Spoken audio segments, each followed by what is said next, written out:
we enter into a moment in which we're going to ask 4 representatives of member states that will be representing each of the 4 regions of the organization.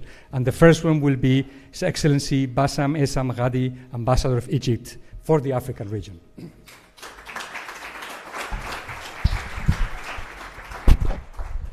First of all, thank you so much for your speech, and what you have mentioned about the private law is the grammar of daily life and the interaction between people. This is a very deep and expressive sentence, and let me take it as a quote for the future. This is a very expressive sentence. Dear ambassadors, my colleagues, dear His Highness, my dear friend, His Highness Ambassador Faisal of Saudi Arabia, dear Ambassador, Excellencies, distinguished delegates, ladies and gentlemen. It is a profound honor for me today to address this distinguished gathering on the occasion of the centenary of UNIDROIT. I bring you the greetings of the Arab Republic of Egypt, government, peoples, and president. A country, Egypt, a country deeply committed to the advancement of international legal cooperation and the harmonization of the private law. And here today, I should be speaking on behalf of the African group, but let me tell you that Egypt belongs to different spheres and areas. Belongs to the Mediterranean, belongs to the African continent, and belongs to the Arab world, and belongs to the Islamic world, and moreover, layers and layers of history that goes back to more than 7,000 years ago. And I'm proud, I'm honored to be speaking in behalf of them all. Egypt is particularly honored to take the floor today, as I said, as one of the oldest members of UNIDROIT, having joined the Institute in 1926, the year of its establishment. Our long-standing engagement with this esteemed institution reflects commitment to strengthening legal bridges among nations, enhancing certainty and predictability in international transactions, and advancing equitable and sustainable development grounded in the rule of law. Along 100 years, UNIDROIT has stood as a beacon of excellence in the unification and modernization of private law. Its work has provided practical, forward-looking legal instruments that facilitate cross-border trade, enhance investment climates, and support innovation in an increasingly interconnected world. These achievements are not merely technical in nature, they are foundational to global economic stability and mutual trust among nations. And I think that today we are in dire need for the rule of law, not only for the difficult circumstances that we are witnessing all over the globe of the crisis and the war, but also for cooperation between the peoples. Egypt has consistently valued its partnership with UNIDROIT, contributing to and benefiting from its important legal frameworks. This cooperation aligns closely with Egypt's broader vision of strengthening legal infrastructure, promoting economic reform, and engaging constructively with the international community. This enduring partnership that we are proud of continues to evolve and deepen, as reflected most recently in the official visit of His Excellency President of the Egyptian Council of State to UNIDROIT headquarters in Rome in May 2025 that I was honored to be part of. The visit witnessed the signing of Memorandum of Understanding between UNIDROIT and the Egyptian Council of State, an important step toward enhanced legal cooperation and alignment with the international legal standards. Such initiatives underscore Egypt's continued commitment to actively contributing to and benefiting from the vital work of UNIDROIT. Excellencies, as we celebrate today this remarkable milestone, we must also look ahead to the future. maybe to the 100 years to come. The challenges facing the global legal order are evolving rapidly and strongly and aggressively, shaped by technological advancements and environmental concerns and shifting economic realities. In this context, UNIDROIT, as an esteemed organization, its role remains as vital as ever. Its ability to adapt, innovate, and respond to emerging needs will continue to be essential in ensuring that international private law remains relevant and effective, and I'm sure of this. Egypt reaffirms its strong support for UNIDROIT and its mission. We stand ready to continue working alongside fellow member states to advance our common goals, strengthen legal harmonization, and uphold the principles that have guided this institution for the past century. Allow me to conclude by expressing our sincere appreciation to UNIDROIT for a century of remarkable achievements. We are confident that the next years and in the future years will be equally important, guided by the same spirit of cooperation, inclusively, and legal excellence. Thank you so much, all. Thank you. Thank you. Thank you very much. The next speaker in representation of the Americas, Su Excelencia, la embajadora Ligia Margarita Kesep, embajadora de Colombia.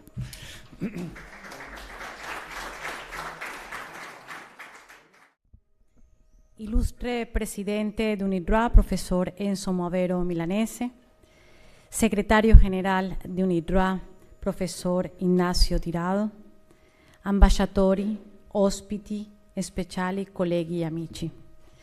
Buonasera a tutti. Sono poche le opportunità nella vita in cui si partecipa a ricorrenze così speciali.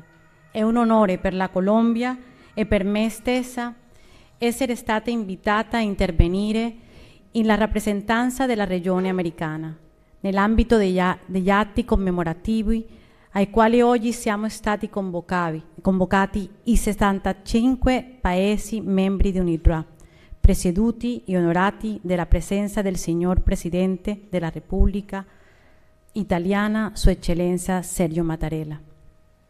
Ci troviamo in questa splendida sala dell'Istituto, Villa Aldobrandini, spazio ceduto a suo tempo dello Stato italiano, che rappresenta un gioiello architettonico, artistico e storico. Basti pensare a questo speciale Salone delle Mappe. Esattamente 100 anni fa la Società delle Nazioni notificò al Re d'Italia l'accettazione dell'offerta di fondere questo istituto. Oggi si inaugura un ciclo di eventi commemorativi. Stimati colleghi e amici, gli apporti di UNIDROIT, Istituto delle profonde radici accademiche, sono innegabili nel promuovere l'armonizzazione del diritto privato a livello globale e nel rafforzamento dei quadri giuridici che facilitano il commercio, gli investimenti e la cooperazione internazionale. Una delle grandi virtù di questo istituto è stata la capacità di raggiungere accordi e consensi basati su discussioni tecniche, nonostante la rappresentanza di diversi sistemi giuridici, economici e tradizionali. Permettetemi di ricordare che la Colombia ha aderito all'istituto esattamente 86 anni e un giorno fa, il 19 aprile del 1940, divenendo il primo Stato della regione americana a farne parte.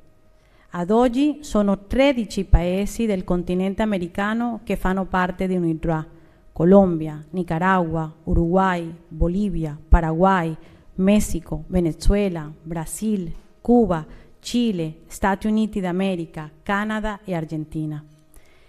Il mio paese, con la sua ampia tradizione legale, ha trovato in UNIDROIT uno spazio per partecipare attivamente e beneficiare di strumenti fondamentali, Tra questi spiccano la Convenzione sui beni culturali rubati e illecitamente esportati e i principi sui contratti commerciali internazionali, fonte essenziale per il diritto mercantile colombiano. Per le Americhe, l'Istituto è un punto di riferimento per la promozione di regole chiare e prevedibili che rafforzino la fiducia nella relazione economica e facilitino l'integrazione regionale. Tali quadri giuridici sono rilevanti per migliorare l'accesso al finanziamento e ridurre i rischi per i creditori. Basti menzionare strumenti come la Convenzione del Città del Capo, le guide legislative sulla liquidazione bancaria o la legge modello sul factoring, che rispondono ai vuoti normativi in molti paesi, compresi quelli in via di sviluppo. Allo stesso modo, sono preziosi gli strumenti in materia agricola che permettono ai produttori di accedere al credito garantito dai propri raccolti, favorendo la sicurezza alimentare. Oggi, di fronte a trasformazioni profonde come la digitalizzazione e la sostenibilità, il lavoro di UNIDROIT acquisisce una rilevanza ancora maggiore. Nelle Americhe, avanzare in quadri giuridici che accompagnino queste dinamiche è fondamentale per garantire inclusione, equità e certezza del diritto. Permítanme todos, ya para finalizar, hacer uso del idioma español, una de las lenguas oficiales de UNIDROIT, y compartir que se está formalizando en estos días precisamente la conformación del grupo de amigos del español en Roma, el cual tendrá como objetivo central el fortalecimiento de la lengua española. Este jueves 23 de abril se celebra además el Día del Idioma Español en las Naciones Unidas. Consideramos que el reconocimiento de un auténtico multilingüismo promueve la unidad en la diversidad y la concordia universal, así como la comunicación con todos los pueblos hoy en día tan necesaria en este mundo tan convulsionado. Colombia agradece esta invitación y reitera su disposición a seguir contribuyendo activamente al trabajo de UNIDROIT en beneficio no solo de nuestra región, sino de la comunidad internazionale in suo conjunto. Feliz centenario, buon centenario a UNIDROIT e che siano moltissimi anni in più di lavoro insieme per mantenere un ordine giuridico, una stabilità internazionale che possa aiutare a raggiungere la uguaglianza e la pace globale. Grazie.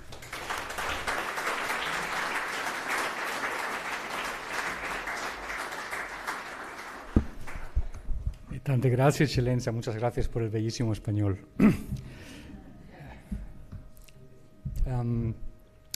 So the next speaker representing the Asia-Pacific region is Her Excellency Hikaruko Ono, Ambassador of Japan. The floor is yours, please. Excellencies, distinguished guests, ladies and gentlemen. First of all, it is my great honor to deliver a speech on behalf of the member states of the Asian Pacific Group, including Australia, China, Cyprus, India, Indonesia, Iran, Iraq, Mongolia, Pakistan, South Korea, Saudi Arabia, Singapore, and Japan. So on behalf of these 13 countries in my region, I'd like to start with extending my heartfelt congratulations on the UNIDROIT Centenary to President Muavero Milanesi, Secretary General Tirado, the Secretariat, the member of the Governing Council, the Italian government at the host country, and all those involved with this distinguished organization. UNIDROIT has been a unique organization that has contributed strengthening the rule of law by promoting the modernization of private and commercial laws and the formulation of model laws based on expert knowledge, international coordination. Since the foundation of the UNIDROIT under the auspices of the League of Nations 100 years ago, the world has experienced significant changes. The Asia-Pacific is now one of the most vibrant and fast-growing areas. So our success owes much to the rule-based order for which UNIDROIT has provided an essential contribution over the last century. But we cannot, of course, fall into self-complacency, as it is clear that in today's increasingly fluid world, the respect for the rule of law is nothing but essential. And the role of specialized organizations such as UNIDROIT is becoming increasingly important in the Indo-Pacific region and globally.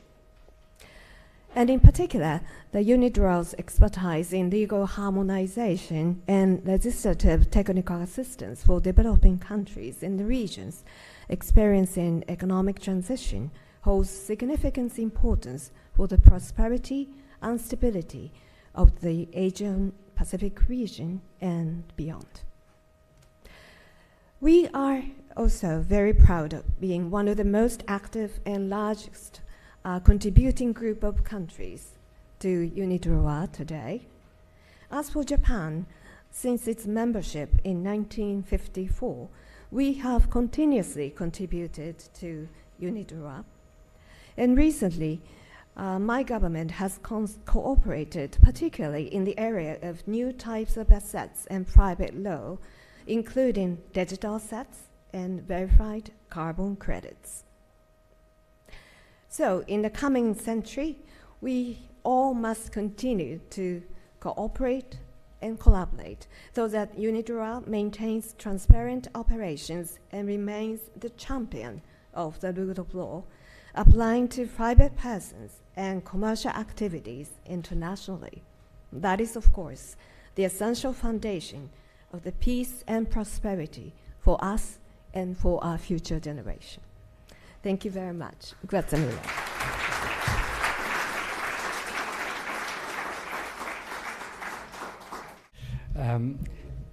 Okay, so now is the turn for the European region, and the floor is for His Excellency Michael Stiebe, Ambassador of the Netherlands.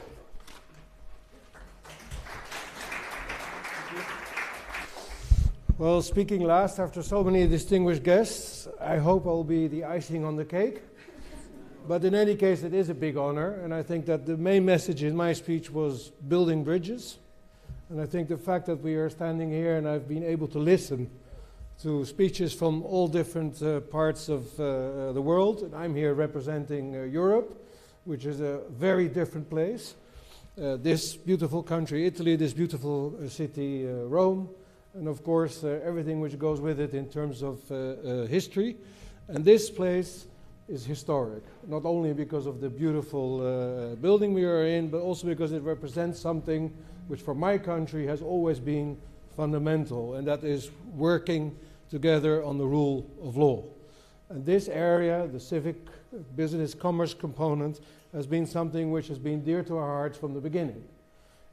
Our civil code in the Netherlands was written by a great lawyer who actually worked together with many colleagues of his time at this beautiful place, UNIDROIT, and actually it ended up in the Vienna Convention. So just one example, and others have been mentioned before, and I think we should all realize that 100 years, and some speakers have said it, is a reason to celebrate, but I echo those who say that we have 100 years to go. The multilateral framework in which we are now is not exactly in the most rosy place, certainly not compared to other moments in the 100 years history of this organization. So reason more for us to make sure that organizations like UNIDROIT work and remain workable. And that's a task we as member states all have. And I thank all the colleagues, the President, Secretary General, but also all the staff for giving us a home where this type of work is done. And I wish you the best and another 100 years. Thank you.